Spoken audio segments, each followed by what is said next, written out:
प्यारे बच्चों नमस्कार। मेरा नाम है शिव कुमार यादव और आप सबका शिवडीपी लर्निंग चैनल पर बहुत बहुत स्वागत है।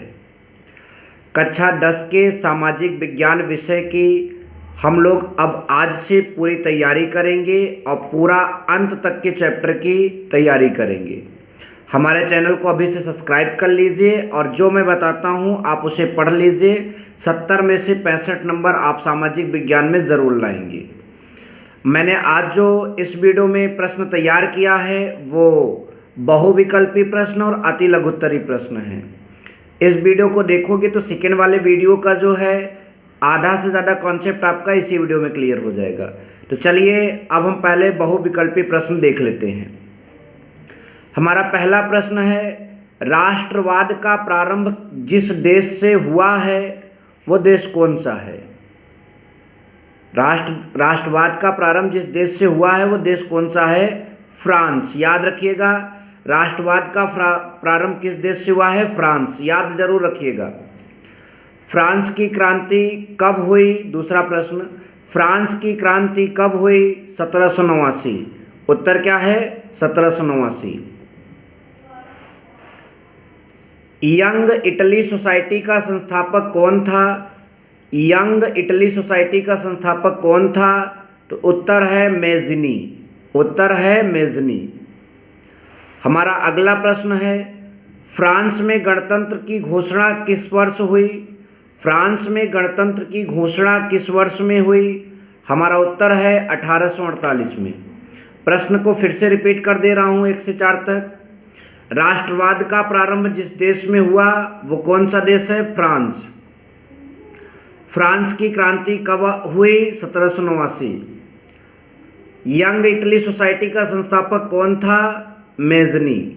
और फ्रांस में गणतंत्र की घोषणा किसने की? कब हुई? किस वर्ष में? 1848। अब चलिए उस पेज में चलते हैं और हम 5वां बहुविकल्पी प्रश्न यहाँ पर देखते हैं। ठीक है, आप सभी लोग वीडियो को शुरू से अंत तक देखिए, आपको सारी बातें यहाँ पर बहुत अच्छे से क्लियर कराई जाएगी। हमारा 5वां प्रश्न है, गैरीबाल्डी संबंधित था किससे? उत्तर है इटली के एकीकरण से। इटली एकीकरण बोले तो गैरीबाल्डी, मतलब जहां इटली एकीकरण आएगा वहां गैरीबाल्डी होगा। ठीक है, ध्यान दीजिए।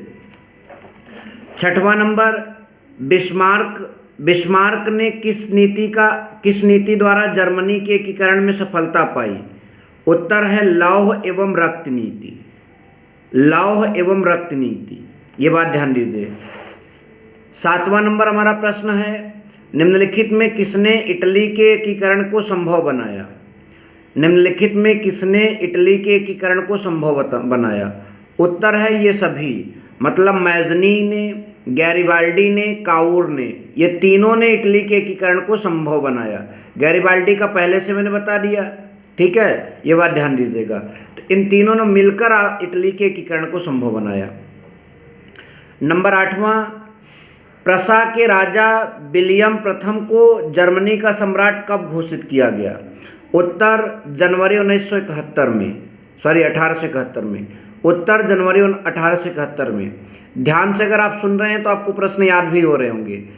5वां प्रश्न था, गैरीबाल्डी संबंधित था इटली के एकीकरण से।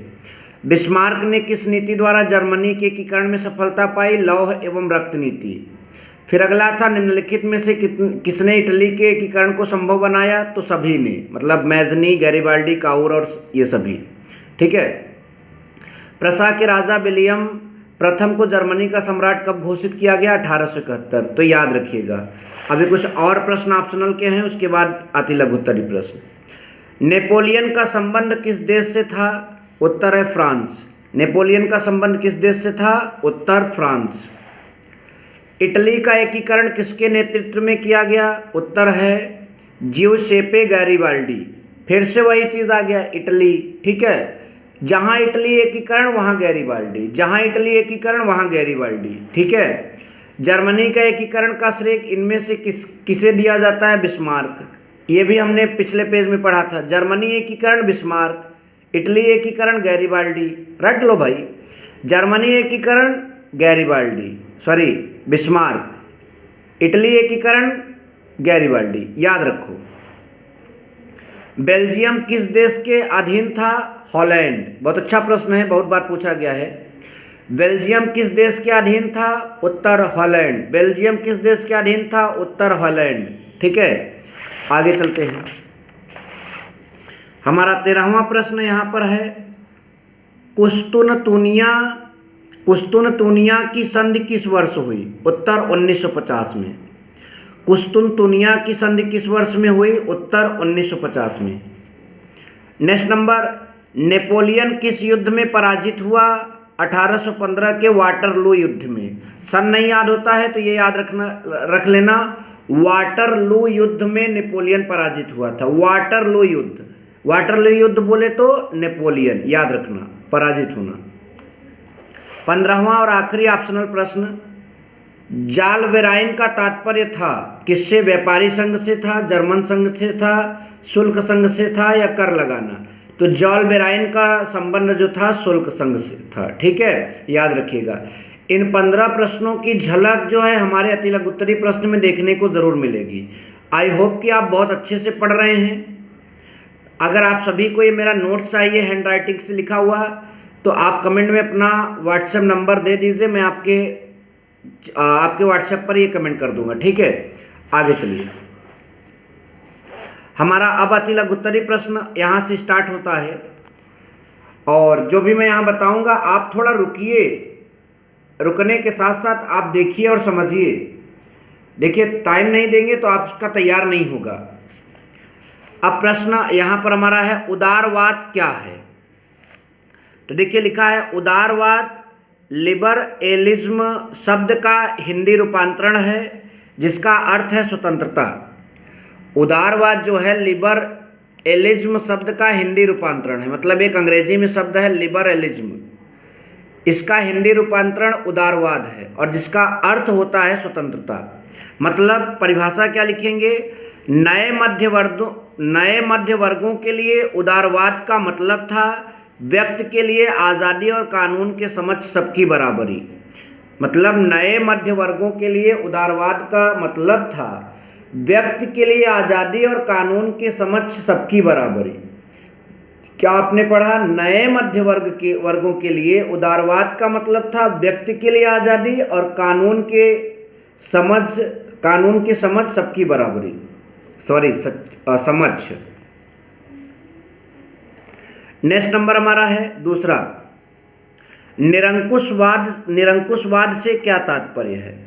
देखिए, इतना बड़ा उत्तर है, अगर आपको ना भी याद रहे तो भी आप समझ लीजिए कैसे लिखना है, अगर आपको प्रश्न वहाँ पर याद ही नहीं आ रहा है।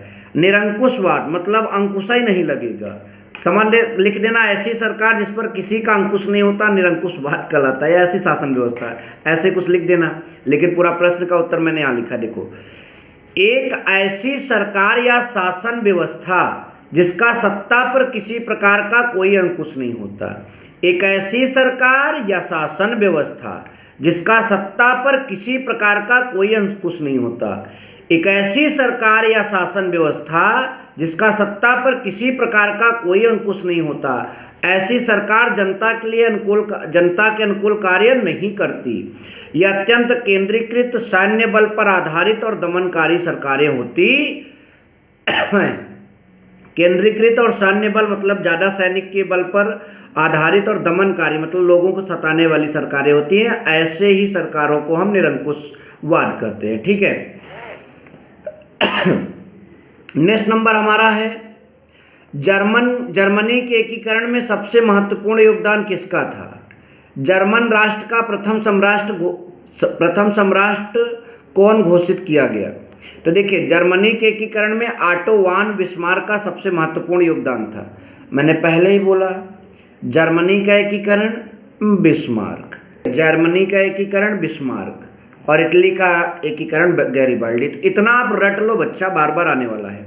तो जर्मनी के एकीकरण में ऑटो वान बिस्मार्क का महत्वपूर्ण योगदान था। आप ये ऑटो वान नहीं लिखते, केवल बिस्मार्क लिखते हैं, तब भी सही रहेगा। ठीक है, फिर आगे लिखा है, प्रसा के राजा विलियम प्रथम को जर्मन राष्ट्र का प्रथम सम्राट घोषित किया गया।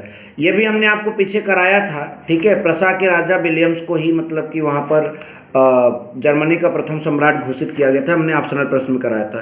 तो ऑप्शनल सही है, तो यहाँ उत्तर बन रहा है जर्मनी के एकीकरण का मतलब कि महत्वपूर्ण योगदान किसका था? तो जाहिर सी बात है बिस्मार्क का। प्रसा का राजा विलियम्स जो है उसको जर्मन का प्रथम मतलब सम्राट घोषित किया गया। तो ये आपको पता होना चाहिए, ठीक है। चलिए अगला प्रश्न देखते हैं। अगला हमारा है, जर्मन राष्ट्र का रूपक क्या था? वह किस बात का प्रतीक था? तो देखिए उत्तर है जर्मेनिया जर्मन राष्ट्र की रूपक थी। चासुच अभिव्यक्तियों में जर्मेनिया बतूल वृक्ष के पत्तों का मुकुट पहनती थी, क्योंकि जर्मन बबूल वीरता का प्रतीक है। तो उत्तर देखिए, समझिए जर्मन राष्ट्र का रूपक क्या था? तो देखिए जर्मेनिया जर्मन राष्ट्र की रूपक थी। चासुस अभिव्यक्तियों में जर्मेनिया बबूल वृक्ष के पत्तों का मुकुट पहनती थी। क्यों भाई? क्योंकि बबूल वीरता का प्रतीक है, ठीक है। बहुत अच्छे से नोट्स तैयार किया गया। नोट्स चाहिए तो कमेंट में नंबर लिख दीजिएगा, ठीक है। 5वां नंबर हमारा प्रश्न है, 1871 में जर्मनी का सम्राट किसे घोषित किया गया? कई बार पढ़ाएं, कई बार बताएं। प्रसा के शासक विलियम प्रथम को जर्मनी का सम्राट घोषित किया गया। अभी तीसरे प्रश्न में भी था, ऑप्शनल प्रश्न में भी था। रट जाएगा बच्चा अगर ऐसे पढ़ोगे तो। नंबर 6, 1815 के बाद के वर्षों के दौरान यूरोप के क्रांतिकारियों का मुख्य उद्देश्य क्या था? तो 1815 के वर्षों के दौरान यूरोप के क्रांतिकारियों का मुख्य उद्देश्य आवश्यक रूप से राष्ट्र राज्य का निर्माण करना। आप इतना ना लिखें, लिख दीजिए कि मुख्य उद्देश्य आवश्यक रूप से राष्ट्र राज्य का निर्माण करना था। बाकी तो इतना प्रश्न में ही था जो वही लिखा गया। तो मुख्य उद्देश्य इनका क्या था? आवश्यक रूप से राज्य निर्माण करना, राष्ट्र राज्य का निर्माण करना। 7वां प्रश्न हमारा है, रूढ़िवाद से क्या आशय है? तो उत्तर, एक ऐसा राजनीतिक दर्शन जो परंपरा स्थापित संस्थानों, पौराणिक परंपराओं और रिवाजों पर बल देता है।